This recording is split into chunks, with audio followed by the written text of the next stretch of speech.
You're listening to episode 615 of the Father Bills Podcast.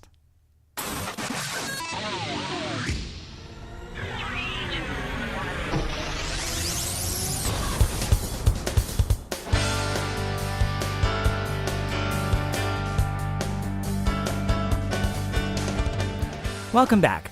This week's episode is entitled, It's All About Love, given on the 22nd Sunday in Ordinary Time, 2017.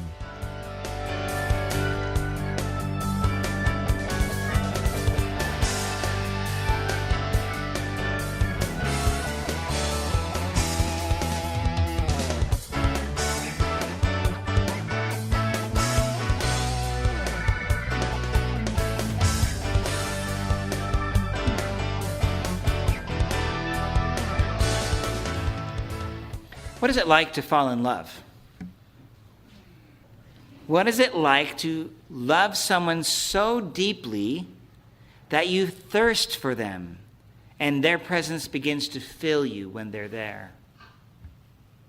What kind of love is it that one would be willing to sacrifice their body in order to save their beloved? What kind of love is it that causes us to lose ourselves for the other? It sounds like the love of romantic movies and poetry and the passion of lovers whose love burns like the sun that cannot be eclipsed. These expressions of love, we might imagine, are the kind between humans who are written about in Shakespeare or other famous works. And indeed they are. But don't be fooled.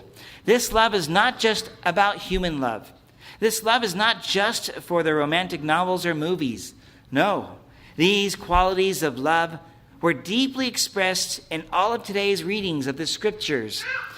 In the first reading from Jeremiah, we heard him say that his passion, quote, becomes like fire in my heart.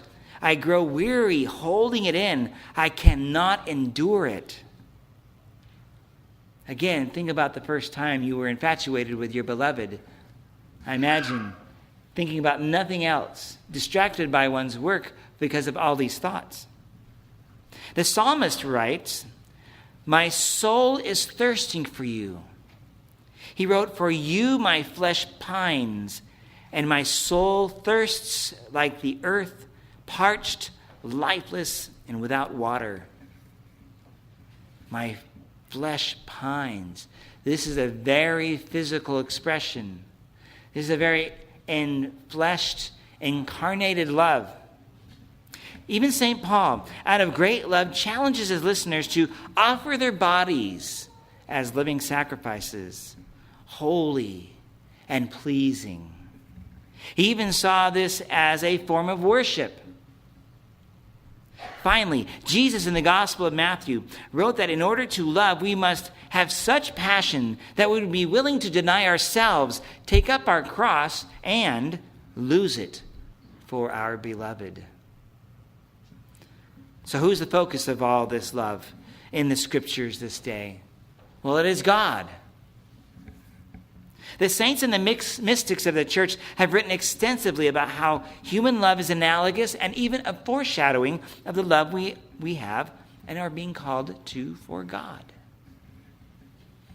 Is God that real that we can have such intense love and thirst for him? If we are to believe what the scriptures tell us this day, the answer is definitely yes. But we are tempted to mediocre loves in our lives, especially when it comes to God. Don't love God too much unless you want to be called a freak or someone who's a radical. You're an extremist. Yeah, we don't say those same things about marriage, strangely enough. We applaud passionate and completely devoted marriages, do we not? Of course we do. How about this, then? Let's take marriage for a moment. A marriage without love. What is it? It's what all that remains is a bunch of rules and obligations. I'll do this if you do that. I have this chore, you do this chore. We coexist. And there's no love. All that's left is rules and obligations. That seems to be what we reduce our faith to. rules, and obligations. But the passionate love that Jesus shared for his Father is the same love that the church is calling us to have for our Lord. Do we have it? The same goes for when we need to realize that we should be caught up in this love story. The scriptures are a love story of God. Imagine if it was just all empirical. Imagine what the Hallmark card might look like. The pheromones from your skin come into my nostrils, and the hairs on the follicles of my nose are lighted by the... What? It's crazy. It's nuts. We don't say that. Yeah, thank God, right? God has given us much more mystical experiences of life. So no wonder St. Paul challenges us not to conform ourselves to this world, but be transformed by renewal of our mind. See, our world is duping us into false loves. We've got to be careful. I can love my mother, and I can love tacos, right? We got a problem there. They're not the same. In other languages, in Hebrew and Greek, there are many words to describe love. We, in our English language, are actually in the poverty of language. We have one word and we use love, and it doesn't describe what's really going on. So the mind is where our thoughts and passions come from here. We often say from here, and it's kind of an analogy, but really, we can have a heart transplant and we're still the same person. You can't do that with your brain. So our thinking comes from our brain, and our brain is eluded for passion. And so it makes sense that we are being called to have a transformation of our minds. So if we do see faith simply as a set of rules and obligations, and not about love, not about the story unfolding of God's love for us, then we have completely missed the entire point of the church and the entire point of why God has come to us. We've missed God altogether. I was at the Oregon Star Party a couple of weeks ago. And it's not uncommon that someone can come to me. I have a banner out on my car. It says Vatican Observatory Foundation. So I'm asking for it, obviously. And someone will come up to me, and I've had this. And they'll say, I've read this Bible, and that book of Genesis does not match what science has told us. I'm like, no kidding. Duh. They're like, what do you mean? Well, the Bible's not a science book, my friend. The Bible is a book of love. It's a story unfolding. Would you actually try to describe history with a comic book? Now, granted, there are comic books out there attempting this, right? But I mean, the Avengers, Wonder Woman, all these things, Superman. I think he's coming back to life in the next movie. I haven't seen it yet. Did I just ruin it for y'all? Our lives are meant for love, for passion, and for sacrifice. Not for selfishness, self-gain. Jesus came for the sake of love. I mean, that's the answer to the biggest question. Why did Jesus come? You say, well, to save us. Yeah. To help us on our way. Yeah. But what drove all of that? Love. Sacrificial, self-emptying, completely love. He even rebuked Peter for the sake of love in the scriptures we hear, not for rules and regulations. Jesus was so passionately in love with us that he was willing to die for us. He is in love. He is in love dying for you. We use those words. My heart pines for you. I'm dying for you. Jesus literally did it. He went to the cross. And that's why this sign of love is the biggest sign in our church. All Catholic churches have crucifixes in them, not because we think Jesus is still on the cross, but because that moment is the greatest moment. You know it when it's happened to you. When someone has sacrificed themselves for you, I know when it happens to me. We are without words. At this Oregon Star Party, we had a total solar eclipse. I know we had about a 94% one here. And literally, the difference between 94 or even 99% eclipse and 100% is literally night and day. Wow. The temperature dropped 16 degrees where I was. I had suntan lotion on when I was preparing to take shots because it was really hot, though it was 75 degrees. Direct sunlight was just pounding on me. And in the course of time, I'm like, oh, this is pretty comfortable. And then eventually got close to totality. I'm like, where's my sweatshirt? And then, because the shadow of the eclipse is not like just kind of gingerly moving across the United States. It was traveling at 2,000 miles an hour. We knew it was coming, and we were clicking it up, and it immediately just went like that. It just happened. It wasn't like, there it is, and there it goes. 2,000 miles an hour, my friends. Try to drive a car that fast, right? It just goes, you won't even see it. Boom, gone, right?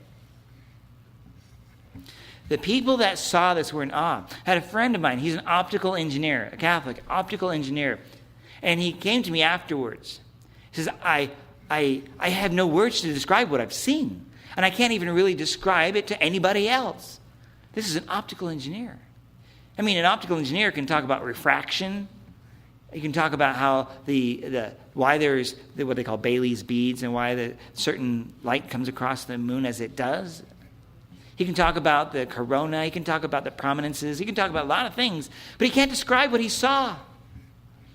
I saw it, and I can't describe it. I was shocked. I mean, I know the science. I'm a priest, hobbyist, but I could not really, and I still cannot, perfectly give you what happened to me. And this gentleman is saying this to me, and I go, that's like a religious experience, isn't it? He goes, yeah, I guess it is. I said, think about it. When we meet somebody that we love so deeply, and we want to tell somebody about them, we really can't really fill it out. We got to meet that person. I need you to meet this person. This is what it is to be Christian, to have fallen in love deeply, like the mystics have, with Jesus. All they can do is write poetry. But it's really ultimately impossible to know the fullness of their experience. I can tell you that I was dazed by how brilliant the sun was. I was in awe by how dark it was and how I could see the stars and planets. I was shocked that it went so fast. And though where I was, it was about 1 minute and 25 seconds, let's say, maybe. And yet, we all around us, when it was all said and done, we thought, man, we got gypped. That was only like 15 or 20 seconds. Those scientists don't know what they're talking about. See, what happened, I can only put 2 words, is we had Kairos time, not linear time. This is Kairos is a Christogram for Jesus, Christ time. Where's Christ? Christ is in heaven. In heaven, there is no time. And so time stops. It makes no sense. And we are experiencing, like lovers do, time that has no real linearness to it. And I was kind of disappointed because I was expecting to have a lot more. And I looked at my camera. I took tons of photos. People told us, don't take photos, just experience it. These are scientists. Don't waste your time with all the side stuff. You need to have a personal experience with, they didn't say Jesus, the solar eclipse. See how this sounds religious? I went back to my photos, and I have 1 minute and 22 seconds of photos. Well, everybody, we just experienced something rather mystical. Time was not like it normally was for us all. We thought we got cheated, but we got served up a banquet. So, may we be open to the transformation of love in our minds, love that will come to us in the Eucharist this day. May our lives be transformed from the inside out, starting here, letting God change our minds so that we may change our hearts. And then instead of simply going through life in misery or a set of rules and regulations, maybe even bitter because it sometimes bumps into my personal agenda, may we see with our eyes, the love story that is unfolding around us, in us, through us, and for others. May our love set us ablaze for the love of God. Then the answer to the desire which burns inside all of us, that is love, it will be quenched. It will be satiated. And we will never be the same. And we will not be able to explain it fully. Why? Because the whole of life, the meaning of our existence, the object of our faith, Well, it's all about love.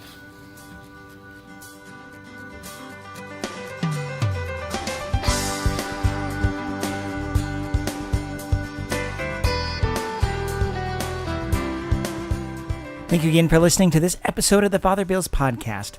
If you have any questions or comments, just go to my website, fatherbill.org. That's FRBILL.org. And there you can find a portal to email me. You can also see my Facebook and Twitter connections and my Instagram as well. So just my social media stuff is right there on the front page. And until next time, may God bless you and have a great week. Bye-bye.